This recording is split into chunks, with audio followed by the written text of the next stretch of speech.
Здравствуйте! Это программа «Энергия», в последнем весеннем выпуске которой самые заметные, на наш взгляд, события мая. Ну и, конечно, энергетики в вышеупомянутых событиях замеченные. Первый праздник мая не по порядку, но по значимости, конечно, День Победы. К нему готовятся загодя, отмечают широко и повсеместно. И энергетики в этом вопросе никогда не остаются в стороне. Великую Победу они традиционно встречают победами спортивными.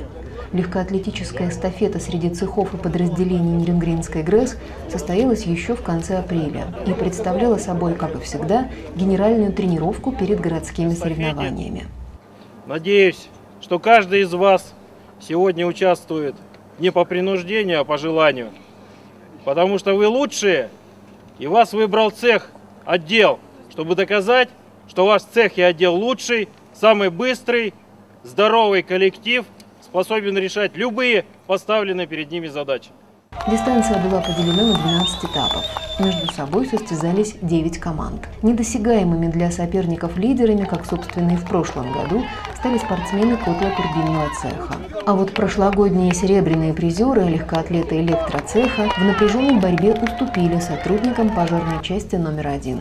По итогам соревнований была сформирована сборная НГРЭС, которая представила родное предприятие в городской эстафете. Представила, заметим, блестяще. Энергетики в очередной раз доказали, что равных им в спортивной подготовке и воле к победе пока нет. Коллектив Ниренгринской ГРЭС также принял участие в торжественном митинге, посвященном 66-летию Победы в Великой Отечественной войне. Солнечным утром 9 мая в Парке культуры собрались коллективы многих предприятий и учреждений, представители власти и первые лица. И в данном случае мы имеем в виду не эти лица, а те, которые в первом ряду, настоящие герои большого праздника. Для них цветы, для них теплые слова поздравления и благодарности, для них стихи и песни в трогательном исполнении детей.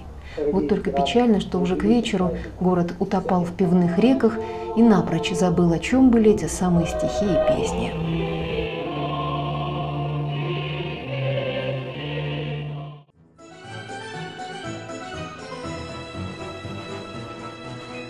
Конец мая – знаменательное время для выпускников. Впервые, наверное, за все 10 лет учебы девчонки примерят школьную форму с бантами, а мальчишки облачатся в строгие костюмы. И тем, и другим представится уникальная возможность взгрустнуть, прощаясь с родной школой и учителями. А пока лить слезы рано. Нужно наконец решить, кем быть и куда пойти учиться. Коллектив Ниренгринской ГРЭС в очередной раз пытается привлечь внимание будущих абитуриентов к своей отрасли. Каждый год, примерно в середине мая, двери станции распахиваются для 11-классников, чьи родители здесь работают. Статистика неумолима. Если на протяжении многих лет число выпускников колебалось вокруг цифры 40, то в прошлом году их было 33, а нынче всего-навсего 22 человека. Начальник производственно-технического отдела и незаменимый экскурсовод Александр Цыганенко провел гостей по цехам, рассказал о производстве, структуре, истории предприятия. Следующий традиционный пункт программы – встреча с директором.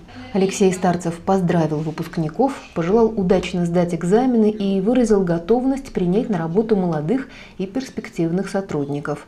Само собой, как только те приобретут необходимые профессиональные навыки. И надо заметить, двое ребят уже приняли для себя такое решение. Александр Комаров намерен пойти по стопам отца, старшего машиниста котло-турбинного цеха Чульманской ТЭЦ. А Никита Афанасьев продолжит дело бабушки, работающей в электроцехе станции. Остальные ребята с будущей профессией тоже вроде бы определились, однако выбор этот не в пользу энергетики.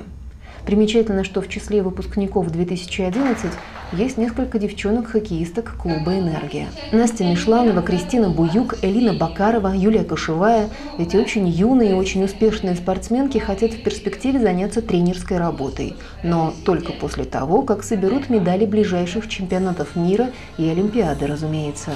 Во всяком случае, мы в них верим, как верим в то, что у этих ребят все в жизни сложится.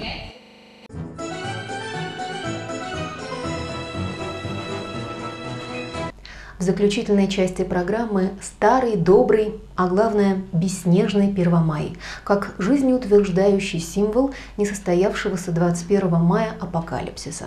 Впрочем, если конец света пока отменяется, то конец тепла, то есть отопительного сезона, факт свершившийся.